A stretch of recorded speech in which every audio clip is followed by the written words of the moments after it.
মহরম মাসের 10 তারিখকে কেন্দ্র করে আপনাদের এই জলসা। ইংরেজি মাসের প্রথম মাসটার নাম হলো জানুয়ারি মাস, বাংলা মাসের প্রথম মাসটার নাম হলো বৈশাখ মাস, আরবি মাসের প্রথম মাসটার নাম হলো মুহররম মাস। আমরা কত ভালো মুসলমান, পয়লা বৈশাখ করি, পয়লা জানুয়ারি করি, পয়লা মুহররম তো কেউ মনে রাখে না। আফসোস এই জায়গাটায়। চলুন এগিয়ে যাই। এই মহরম মাসের চাঁদটা খালি ওটার অপেক্ষায় থাকে। মহরম মাসের চাঁদ উঠলেই হয় খালি আমার অনেক বক্তা ভাইরা তারা একটা ঘটনা খুব বানিয়ে ছনিয়ে সুন্দর করে বলে। ঘটনাটি কি? মহরম মাসের 10 তারিখে হযরতে হুসাইন রাদিয়াল্লাহু তাআলা আনহু শহীদ হয়েছেন কারবালার প্রান্তরে। এই ঘটনাটাকে 2 ঘন্টা ধরে সুন্দর করে গুছিয়ে বলে। আর আপনাদের মনে হয়, ধারণায় জন্মে যায় অনেকের যে মহরম মাসের 10 তারিখে মনে হয় এইটাই শুধু ঘটেছিল। না, শুনে নিন, পৃথিবীর শুরু থেকে নিয়ে আর এই হুসাইন রাদিয়াল্লাহু তাআলা আনহু যেদিন শহীদ হন ওই দিন পর্যন্ত ওই মহরম মাসের 10 তারিখে আল্লাহ পৃথিবীতে 313টা ঘটনা ঘটিয়েছেন। জোরে বলুন কটা? 313টা ঘটনা ঘটেছে। 50টাও তো জানেন না, 50টাও জানেন না, খালি একটাই জেনে রেখেছেন। আর গোটা 10, 12, 15 হবে। 313টা ঘটনা ঘটেছে ওই মহরম মাসের 10 তারিখে। সদরে জলসা মুআজ্জাজ মুকাররম সুধী সম্মানিত শ্রোতা মণ্ডলী, বয়োজ্যেষ্ঠ সমবয়স্ক দিন দরদি ইসলাম দরদি মুমিন মুত্তাকি মুসলমান সনেক নেককার আল্লাহওয়ালা বাবাজিরা, আমার যুবক ভাইরা, স্নেহের কচি কচি বাচ্চারা, পর্দার অন্তরালে পর্দানসীনা ধার্মিকা স্নেহময়ী মমতাময়ী আমার মা ও বোনেরা, তারও সাথে জানাই আমার আওয়াজ শ্রবণকারী মুসলিম অমুসলিম সমস্ত জাতির মানুষেরা, মহান আল্লাহ পাকের দরবারে শুকরিয়া আদায় করি যে রব্বুল আলামিন আমাকে আপনাকে বসিয়েছেন কিছুক্ষণ কোরআন ও হাদিসের আলোচনা শোনার জন্য। এ শোনার, এ বসার, এ বলার তৌফিক এনায়েত করেছেন যে মহান আল্লাহ পাক। সেই পরওয়ারদিগার বেনিয়াজের দরবারে প্রাণ খুলে ভক্তি ভরে উচ্চ আওয়াজে একবার শুকরিয়া আদায় করি। বলুন আলহামদুলিল্লাহ। একটু আমার সাথে সাথে বলুন সুবহানাল্লাহি ওয়া বিহামদিহি। জোরে জোরে বলুন সুবহানাল্লাহি ওয়া বিহামদিহি সুবহানাল্লাহিল আযীম। আবার বলুন সুবহানাল্লাহি ওয়া বিহামদিহি সুবহানাল্লাহিল আযীম। আচ্ছা, এটা কেন বললাম আপনাদের? কারণটা কি শুনে নিন। আল্লাহর নবী ছোট মেয়ের নাম ছিল ফতেমা, তাই তো নাকি? ফতেমাকে নবীজি বলছেন, মা ফতেমা, তোমার যত কষ্ট হোক তুমি সারাদিন কাজ করতে গিয়ে তুমি এই তাসবিহটা পড়বে, সুবহানাল্লাহি ওয়া বিহামদিহি সুবহানাল্লাহিল আযীম। এটা কোথায় আছে? বুখারী শরীফের শেষ হাদিস। যাইতাই কথা নয় গো বাবা, বুখারী শরীফের শেষ হাদিস। এজন্য আপনারা যেখানেই যাবেন বিপদ আপদ মুসিবতে এই তাসবিহটা পড়বেন, আল্লাহ আপনাকে সমস্যার সমাধান দিয়ে দেবে। জোরে বলুন সুবহানাল্লাহ। কিন্তু আমরা পড়ি না। এটা পড়বেন নিজে নিজে, সুবহানাল্লাহি ওয়া বিহামদিহি সুবহানাল্লাহিল আযীম। আলোচনার শুরুতেই আমি আপনাদের কাছে আরো একটি কথা জিজ্ঞাসা করব। আপনাদের এই জলসাটা মুহররম উপলক্ষে জলসা, তাই তো নাকি? হ্যাঁ, আচ্ছা। মুহররম মাসের 10 তারিখকে কেন্দ্র করে আপনাদের এই জলসা। ইংরেজি মাসের প্রথম মাসটার নাম হলো জানুয়ারি মাস, বাংলা মাসের প্রথম মাসটার নাম হলো বৈশাখ মাস, আরবি মাসের প্রথম মাসটার নাম হলো মুহররম মাস। আমরা কত ভালো মুসলমান, পয়লা বৈশাখ করি, পয়লা জানুয়ারি করি, পয়লা মুহররম তো কেউ মনে রাখে না। আফসোস এই জায়গাটায়। চলুন আগিয়ে যাই। এই মহরম মাসের চাঁদটা খালি ওটার অপেক্ষায় থাকে। মহরম মাসের চাঁদ উঠলেই হয় খালি আমার অনেক বক্তা ভাইরা তারা একটা ঘটনা খুব বানিয়ে ছনিয়ে সুন্দর করে বলে। ঘটনাটি কি? মহরম মাসের 10 তারিখে হযরতে হুসাইন রাদিয়াল্লাহু তাআলা আনহু শহীদ হয়েছেন কারবালার প্রান্তরে। এই ঘটনাটাকে 2 ঘন্টা ধরে সুন্দর করে গুছিয়ে বলে। আর আপনাদের মনে হয়, ধারণায় জন্মে যায় অনেকের, যে মহরম মাসের 10 তারিখে মনে হয় এইটাই শুধু ঘটেছিল। না, শুনে নিন, পৃথিবীর শুরু থেকে নিয়ে আর এই হুসাইন রাদিয়াল্লাহু তাআলা আনহু যেদিন শহীদ হন ওই দিন পর্যন্ত ওই মহরম মাসের 10 তারিখে আল্লাহ পৃথিবীতে 313টা ঘটনা ঘটিয়েছেন। জোরে বলুন কটা? 313টা ঘটনা ঘটেছে। 50টাও তো জানেন না, 50টাও জানেন না, খালি একটাই জেনে রেখেছেন। আর গোটা 10, 12, 15 হবে। 313টা ঘটনা ঘটেছে ওই মহরম মাসের 10 তারিখে। তার মধ্যে 313 নাম্বার ঘটনাটি হলো 682 খ্রিস্টাব্দে। কত বললাম? এটা কত খ্রিস্টাব্দ চলছে? 2023 খ্রিস্টাব্দ। এবার মাইনাস প্লাস করুন। 682 খ্রিস্টাব্দে ইংরেজি কি মাস ছিল? মার্চ মাসের 17 তারিখ। কি মাস? মার্চ মাসের 17 তারিখ 682 খ্রিস্টাব্দে মহরম মাসের 10 তারিখ কারবালার প্রান্তরে হুসাইন রাদিয়াল্লাহু তাআলা আনহু ন্যায় প্রতিষ্ঠা করার জন্য অন্যায়ের কাছে মাথা নত না করে নিজের জীবনকে বিলিয়ে দিয়েছেন। তার আগে 312টা ঘটনা ঘটেছে। সে 312টা ঘটনার ব্যাপক আলোচনা, বেশ কিছু কথা আমি আপনাদের কাছে বলবো। নবীর ছেলে মেয়ে কটা? নবীর ছেলে মেয়ে কটা? আগে বিয়ে হোক নবী, তারপর তো ছেলে মেয়ে হবে নাকি? আচ্ছা চলো। আচ্ছা নবী মুহাম্মদ, আচ্ছা এই মহরমের যে 10 তারিখের ঘটনা, আচ্ছা কোনটা দিয়ে আলোচনা করব? নিচে থেকে উপরে উঠবো না উপর থেকে নিচে নামবো? আপনারাই বলেন, তাহলে আমার বক্তব্য সেই রকম হবে। নিচে থেকে উপরে উঠবো না উপর থেকে নিচে নামবো? বলুন বলুন বলুন। নিচে থেকে উপরে উঠবো? নিচে তো উপরে। ঠিক আছে চলো বাপ। এই বাচ্চারা বুঝতে পারছে না, জ্ঞানী গুণীরা বুঝতে পারছে। এই নিচে থেকে উপরে উঠবো মহরমের 10 তারিখটা কি? চলো। আমাদের নবী মুহাম্মদ সাল্লাল্লাহু আলাইহি ওয়াসাল্লাম তার বয়স যখন 24 বছর 9 মাস কয়েকদিন। কিছু বুঝতে পারছেন আমার কথা? বাচ্চা চুপ। 24 বছর 9 মাস কয়েকদিন নবীর বয়স, 25 বছর পুরো হয়নি। তো নবীজি একটা মেয়েকে বিবাহ করেছিলেন। মেয়েটির নাম হলো খাদিজাতুল কুবরা। নাম শুনেছেন? আচ্ছা, খাদিজা ছিলেন একজন বিধবা মহিলা। শুনে নিন, এই স্কুল কলেজের স্টুডেন্টদেরকে আমি অনুরোধ করছি, শুনে নাও। মুহাম্মদ সাল্লাল্লাহু আলাইহি ওয়াসাল্লাম প্রথম যে মহিলাটিকে বিবাহ করেছিলেন সেই মেয়েটির নাম হলো খাদিজাতুল কুবরা। আর খাদিজার বয়স ছিল 40 বছর, আর মুহাম্মদ সাল্লাল্লাহু আলাইহি ওয়াসাল্লামের বয়স ছিল 25 বছর। তাহলে স্বামী স্ত্রী বয়সের ছোট বড় হলো 15 বছর। ভালো করে ভাবুন। আর মুহাম্মদ সাল্লাল্লাহু আলাইহি ওয়াসাল্লাম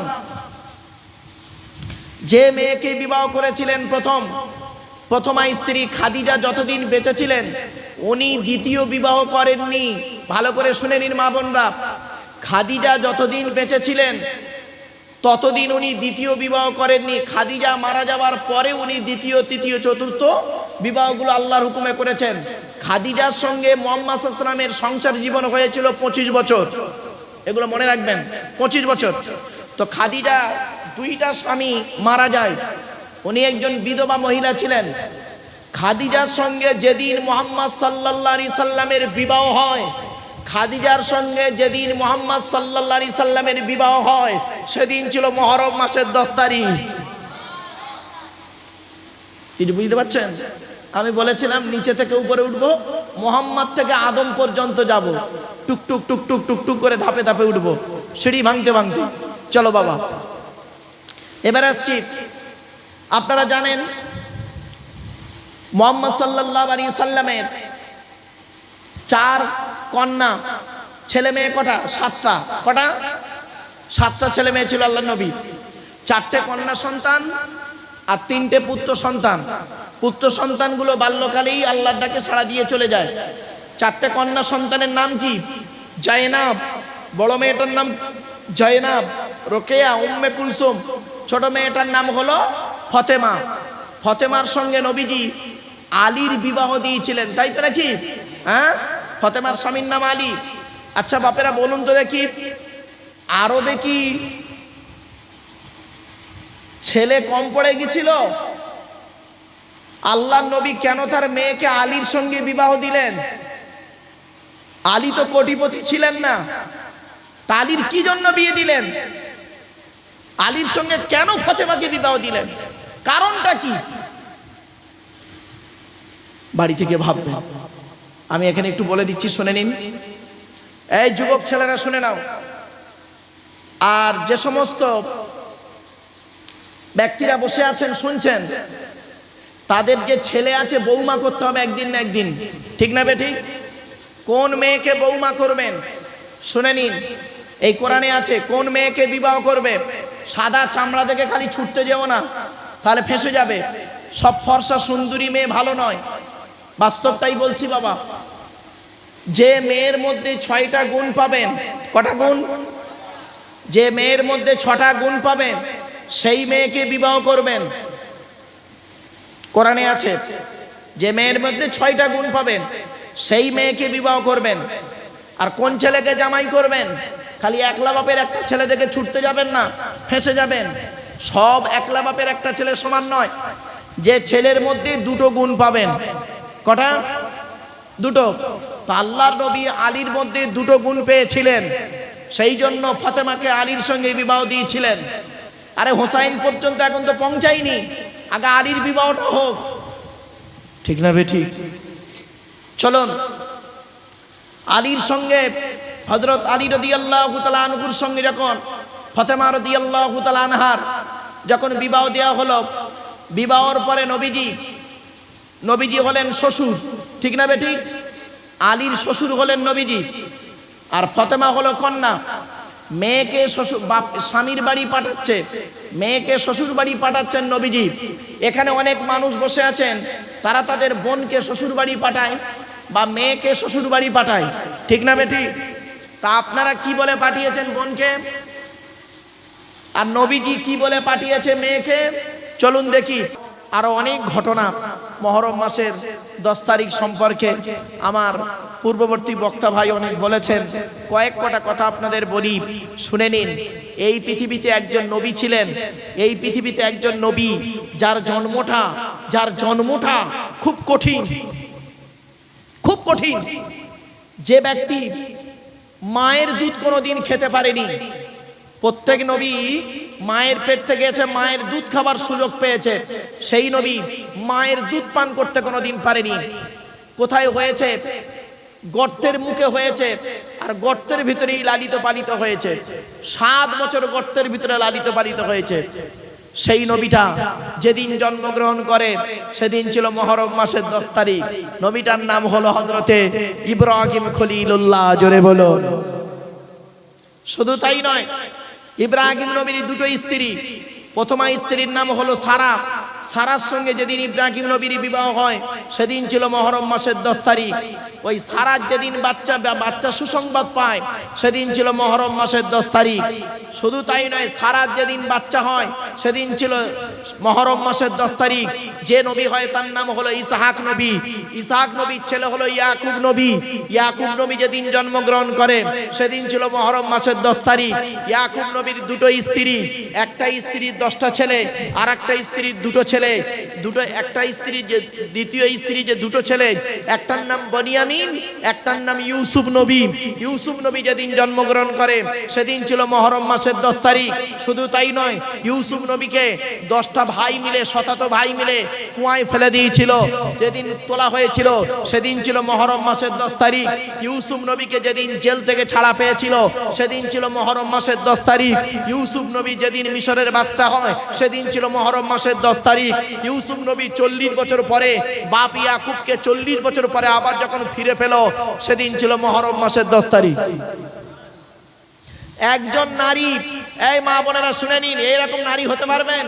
পৃথিবীতে এমন নারী কাউকে দেখেছেন যার বাপ নবী, বাপ নবী, দাদা নবী, ছেলে নবী, স্বামী নবী, ভাই নবী, দাদু নবী, নানা নবী?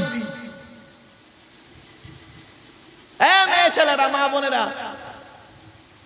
এরকম কারোর কপালে জুটেছে যে বাপ আলেম, দাদা আলেম, ছেলে আলেম, স্বামী আলেম, ভাই আলেম, আপনার কি বলবো, দাদু আলেম, নানা আলেম? এরম তো কপালে খুব কম জোটে। তা বাপ নবী, স্বামী নবী, ভাই নবী, ছেলে নবী, দাদু নবী, নানাও নবী, একটা মেয়ে ছেলে। মেয়েটার নাম বলবো? হ্যাঁ, সেই মেয়েটার নাম হলো, সেই মেয়েটা হলো হযরতে আইয়ুব নবীর স্ত্রী, নাম হলো রহিমা। মনে রাখবেন, আইয়ুব নবীকে আল্লাহ পাক 18 বছর রোগে রেখেছিলেন। কোরআনে আছে, উরকুদ বিরিজিলি কাহাজা মুক্তাসলুম বারিদ ওয়া শারাব। যেদিন রোগ থেকে মুক্তি পান সেদিন ছিল মুহররম মাসের 10 তারিখ। শুধু তাই নয়, ইব্রাহিম নবীর দ্বিতীয় স্ত্রীর নাম হলো হাজেরা। হাজেরার সঙ্গে ইব্রাহিম নবীর যেদিন বিবাহ হয় সেদিন ছিল মুহররম মাসের 10 তারিখ। হাজেরার একটা ছেলে হয়, তার নাম ছিল ইসমাইল। যেদিন জন্মগ্রহণ করেন সেদিন ছিল মুহররম মাসের 10 তারিখ। হাজেরা আর ইসমাইলকে নিয়ে হযরতে ইব্রাহিম নবী ওই ফিলিস্তিন, মানে প্যালেস্তাইন যে দেশটা আছে না, ওই প্যালেস্তাইনের বাবেল শহর থেকে মক্কায় যখন ওই এনে রাখে যেদিন, সেদিন ছিল মুহররম মাসের 10 তারিখ। শুধু তাই নয়, হযরতে ইসমাইল আলাইহিস সালাতু ওয়াস সালাম আর ইব্রাহিম নবী বাপ আর বেটা মিলে কাবাঘর তৈরি করেছিলেন। কাবাঘর আগেই তৈরি হয়েছিল, নূহ নবীর জামানায় নৌকো বন্যা হতে দেয়াল ভেঙে গেছিল, ওই কাবাঘর আবার পুনরায় তৈরি করেছিল ইব্রাহিম নবী। সূচনা ছিল মুহররম মাসের 10 তারিখ। শুধু তাই নয়, পৃথিবী শুরু হয়েছে যেদিন, সেদিন ছিল মুহররম মাসের 10 তারিখ। আসমান পৃথিবী জমিনকে আল্লাহ 6 দিনে সৃষ্টি করেছে। কদিনে? 6 দিনে। শুনে নিন কোন কোন বারে: রবিবার, সোমবার, মঙ্গলবার, বুধবার, বৃহস্পতিবার, শুক্রবার। এই 6 দিনে আল্লাহ সৃষ্টি করেছে। শনিবারে কিছু সৃষ্টি করেনি। শুনে রেখে দিন, মঙ্গলবারে আল্লাহ পাক যত হারাম বস্তুগুলোকে মঙ্গলবারে তৈরি করেছে, হারাম বস্তু, মখরুহ বস্তুগুলোকে মঙ্গলবারে তৈরি করেছে। রাগ করবেন না বাবা, এজন্য স্বামী স্ত্রী মেলামেশা মঙ্গলবারটা একটু বেঁচে ঘুটে চলবেন। বলে গেলাম, আল্লাহর দিন সব জায়েজ, কিন্তু একটু সাবধানতা অবলম্বন করে চলা ভালো। চলুন এগিয়ে যাচ্ছি। এই জন্য মুহাম্মদ সাল্লাল্লাহু আলাইহি ওয়াসাল্লাম গোঁফ, দাড়ি অথবা বগলের লোম, নাভির নিচের লোম যেদিন পরিষ্কার করতেন সেদিন থাকতো মঙ্গলবার। মঙ্গলবার এগুলো পরিষ্কার করা সুন্নত। আপনি তো করেন তো রবিবার আর নইলে শুক্রবার, ঠিক না বেঠিক?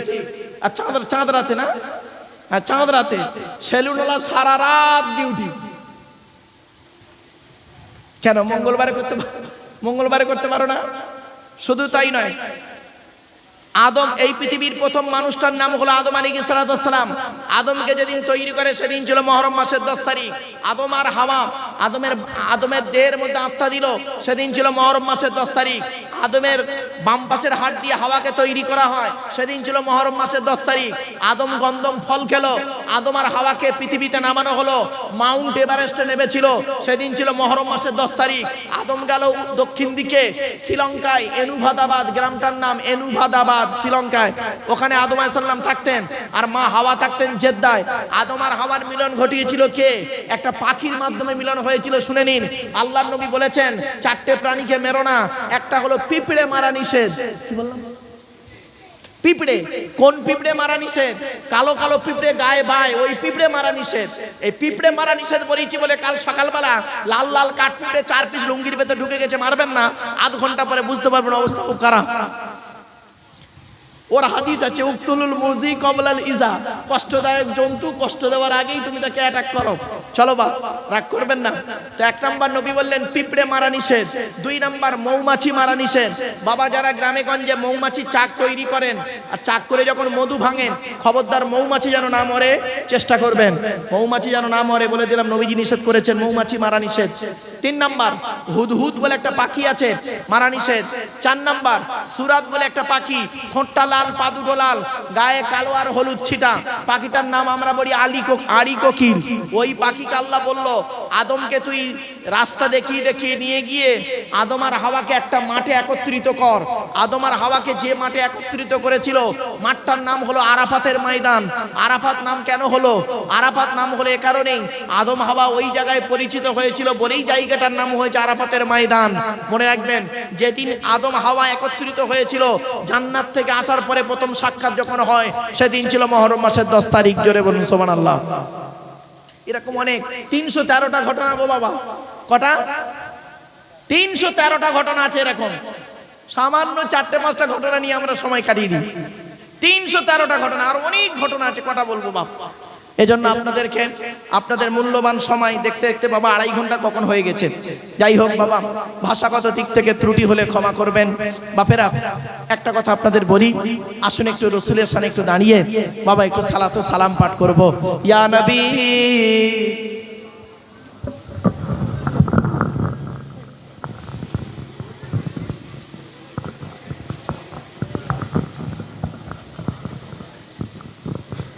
বাপেরা একটু আগে আগে আসুন। দয়াময় আল্লাহ যিনি কি নিয়ামত পাঠালেন তিনি, চিনিল না মক্কাবাসিনী, চিনিল বনের হরিণী। ইয়া নবী সালামুন ইয়া রাসূল সালামুন আলাইকা ইয়া হাবিব।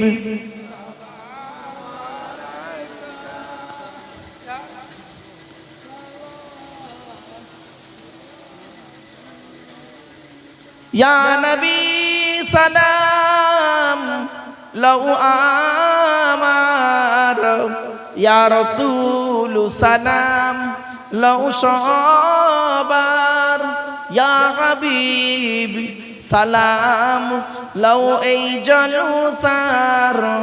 আমরা যে নাদান গুনাহগার, ইয়া নবী সালামুন আলাইকা ইয়া রাসূল সালামুন আলাইকা ইয়া হাবিব সালামুন সালাওয়াতুল্লাহ আলাইকা। সকলে বসে যান।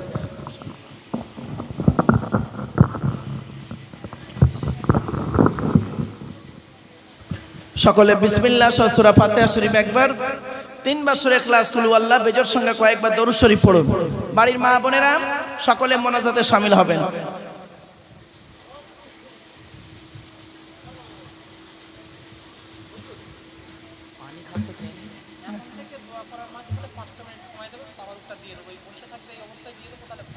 আচ্ছা, এক কাজ করেন, আপনারা তাবারুকটা দিয়ে দিন, আমি 2-4টে কথা বলি তৎক্ষণ। মোনাজাত করতে করতে তাবারুক দিলে না বাবা বেয়াদবি হয়। তো আপনারা তাবারুকটা দিতে শুরু করুন, আপনারা পড়তে শুরু করুন।